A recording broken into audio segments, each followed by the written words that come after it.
What's up? It's Longneck from Cat Country 95.3. The other day, I headed out to Hales Bar Dam and met up with ghost hunters Shaggy and Joel from Ghost Hunter Chattanooga. They gave me a little walkthrough of Hales Bar Dam. This is what happened. Hope you enjoy it. Time flies when you're hunting ghosts. You like this? Not really.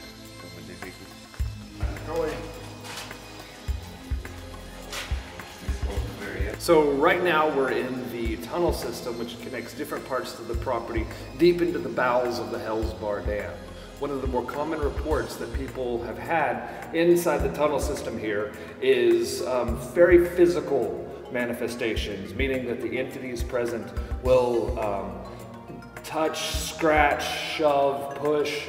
One of the more intense experiences I myself have had happened right here in the tunnel system.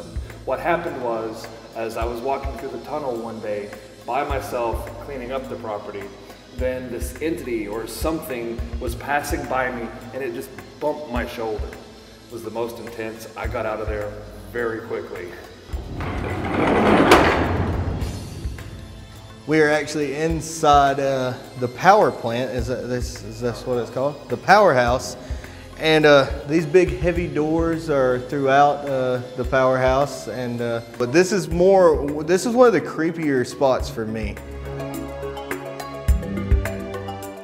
We're actually up on the catwalk, and right below us is the whirlpool that everybody talks about. And there's some stories up here, Shaggy, you want to share? Oh, most definitely. There have been a lot of activity that has been experienced here on the catwalk above the whirlpool.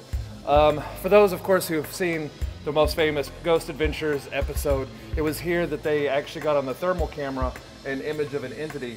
But they were not the first to ever witness that event, because many people have reported seeing people up here, entities up here, when there's nobody in the building. Yeah, actually my first time here, we'd probably been here about 10 minutes and I was standing outside the front gates, looked back here and actually asked Josh, who does mornings on Cat Country, I asked him, do they allow people in, because I just seen somebody walk across the catwalk in the back, and he's like, as far as I know, it's abandoned. So that's an experience I've already had before the ghost hunt. So even in the middle of the day, Hales Bar is one creepy place.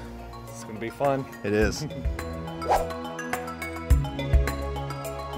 Here we are on the 3rd floor of Hales Bar Dam, and Shaggy's actually had some experiences up here. You want to tell everybody about them? Sure. Just recently, actually, on one of our tours that we did last week, we got direct interaction with an entity. We were using the K2 meter and the Mel meter, and the meters would accurately go off, would ask questions, and it would spike. We get really interesting readings up through here, and it gets pretty intense. Things will move around on their own. The sounds of banging have been heard. Yeah, we get some really pivotal evidence up here. It's going to be an awesome time.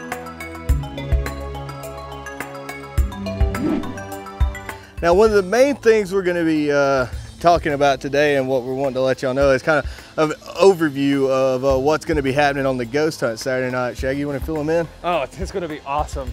So we're going to be in a lockdown environment. So it'll just be your lucky listeners and our crew guiding you on this overnight investigation of this awesome property. We're going to be using, of course, different equipment, like I mentioned before, the Mel meter, K2 meter, an Ovilus, temperature guns, EMF readers. We're going to do EVP sessions. It's going to be intense. Which we're also going to be, for you people who can't stomach it or just don't want to come out, we're going to be streaming it live on the website, so everybody's included. And dude, I know I can't wait, man.